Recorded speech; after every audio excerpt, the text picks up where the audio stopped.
Good morning po. Ayan, buti naman wala na tayong ulan. Medyo okay na yung panahon. Kain po tayo. Meron pala akong nilutong bangus. Ayan, hindi ko maipakita sa gilid. Pakita ko sa inyo. Bangus, and then may longganisa tayo, tapos baboy, may sausawan tayo. Tapos, ayun, konting rice lang.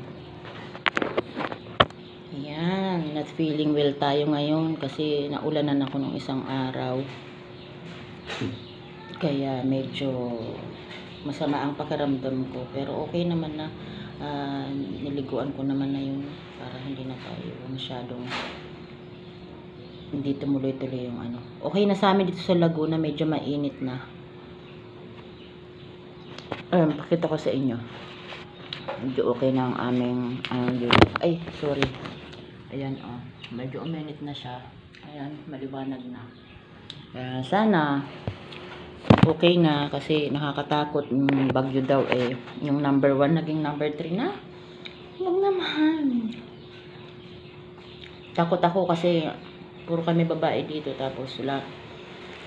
Siyempre, pag ganyan ng mga bagyo-bagyo at nakakatakot din kasi lalo na mga bata lang kasama ko. Ako lang yung matanda dito. Paano kami? Kaya kumbaga, pag mga ganyan-ganyang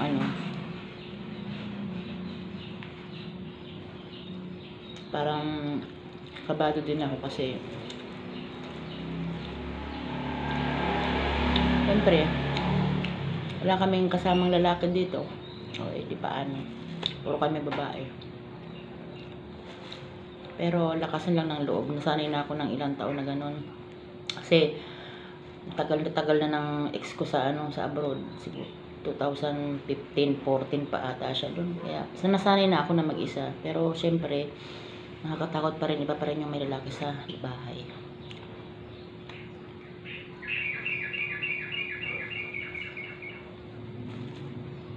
Kain po tayo. Ito lang po yung laman ng rep, kaya ito lang yung luto ko. Kung ano-ano na lang, kasi hindi naman tayo makapamalengke pa. Pero namalengke ako ng isang araw. May stock ako sa rep, kaya kung ano yung laman na lang, ayun na lang ating kakainin. Importante meron tayong makain sa araw-araw yun. Thank you, Lord. Sana safe ang lahat, mga pamangkin ko dyan sa Kainta. Sana okay na, wala na yung baha ninyo dyan. Baha kasi lagi dun Marikina, Kainta. Tapos yung kapatid kong sa Taytay, lagi din baha. Ayan, sa mga sis ko at Merna, tsaka sa kapatid ko dyan sa Taytay, kay Aida. Ayan, kay Melda. Ayan, ingat kayo dyan, Melda. Parang nasa nugpo ka lang. Yung aming family friend yan, friend yan ng kapatid ko. Ingat kayo kasi lagi kong nakikita nag-live siya. Ayan. Shoutout po sa mga taga Taytay, ingat po kayo dyan. Tsaka Kainta Rizal, ayan, doon ang mga ate ko. Ingat kayo dyan. Marami nanonood sa akin dyan sa may Taytay. Ayan, Ansen, thank you so much. Ayan, bebe, like kayo manood sa akin. Sama mo yung mga friend mo. Marami doon sa akin nanonood sa Taytay. Hello, shout po sa inyo, sa mga bata dyan sa Taytay. Maraming salamat sa panonood sa akin. Ayan, sa Smart TV pa daw sila nanonood, kaya ang laki-laki daw ng mukha ko. Sabihin, nakakatuwa lang kasi pinapanood din pala tayo. Akala ko kasi wala sa atin nanonood. Kaya thank you so much sa lahat ng mga taga Taytay. Ayan, sa mga tropa ng pamangkin ko. Ayan, si Ansen. Hello, Ansen. Kumusta ka na, bebe? Kumusta na kayo dyan, nila ate mo? Ingat kayo dyan kasi alam ko nagbabaha dyan. Kaya ayun, mag-ingat. Regards mo ako kay mama mo. Tsaka sa Kainta, sa Kainta din. Kaya tayo pala yung kapatid kong isa. Ate ko. Ate Mer. Diyan na lang kayo sa buti nakapataas ka na ng bahay mo. Ganyan ang mo. Ang hirap ng panahon ngayon. Laging binabaha yung lugar ninyo. Buti nakapataas ka na. Diyan na lang kayo sa taas. Kung naman kayo magbababa. Mag-stock kayo ng pagkain. Tapos, yun. May kumpleto naman ang taas ninyo. May banyo kayo dyan. Ito kasi sa amin, sa awan naman ng Diyos, wala talaga. Hindi naman kami binabaha. Minsan lang yung creek. Parang aapaw, pero Hindi pa naman. Tsaka ano naman, safe naman kami dito kasi mataas naman yung aming bahay. Tinaasan namin yung flooring yan eh, nung nagpinagawa. Pinatambakan pa nga namin yan. Yung mga pinang ano sa poste, yung mga lupa, pinatambak namin dyan sa ano sa flooring. Kaya mataas yung aming flooring. Pero syempre, dapat maingat pa rin tayo kasi hindi natin masasabi ang panahon. Pero yung sa amin, ganda na yung panahon. Mainit na, kaya masaya. Kasi takot din naman ako gawa ng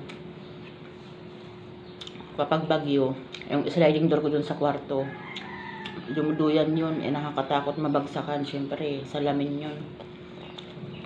Kaya pagka ganun, kabado ako. Talagang, kasi open lang yung terrace ko eh. Kaya pag umuulan, sasara ko yung sliding door ko. Ano naman talaga, naduyan siya kasi siyempre, impact ng hangin. Eh, kwarto ko yun. Ang unang mababagsakan nun ako. Paano kung natutulog ako, di ba? Kaya nakakatakot dun. Si Alex kasi nagkwarto na siya. May sarili, yung nagkwarto na siya sa sarili niyang ano. Kaya mag-isa na ako sa kwarto ngayon. Dati dalawa kami na natutulog doon. Pero pag nandito si Strawberry,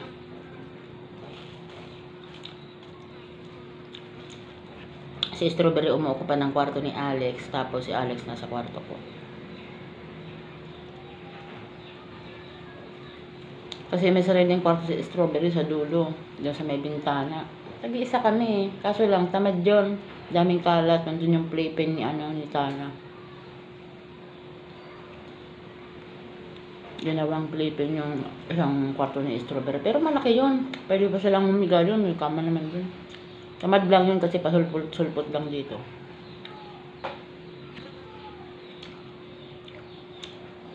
Ang kailan lang niya maisipang umuwi. Ayun. Saka lang siya uuwi. Thank you so much po. Sana safe ang lahat sa mga nabahaan dyan. Ayan. Kawawa naman kayo. Nagbagsakan yung mga ref. Nakita ko yung mga appliances nila.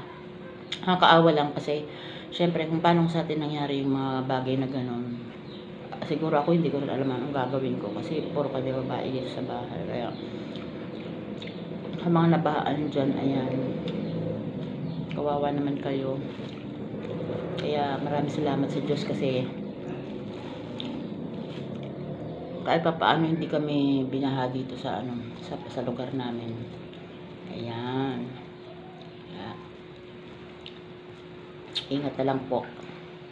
Saka sa mga motorista dyan, yan. Minsan may mga, kala mo dire-diretso tayo. Pero may mga baha, may mga part pala ng kalsada na baha. Kaya ayun. So, ingat po sa mga nagmumotor dyan. Ayan, kasi minsan nagmumotor din po ako. Saka syempre sa mga naka 4 wheels dyan, kahit naka 4 wheels kayo, may mga baha pa din kayong dadaanan. Kaya, and ingat-ingat guys, kasi baka matarikan kayo or kaya ayun. Thank you so much sa panonood. Thank you pala sa aking mga new subscribers. Ayan, nag-shoutout tayo kagabi. Kaya wala tayong isa-shoutout ngayon. Ayan, kain na kayo. Yun lang. Kumain kayo at huwag kayo magpapagutom.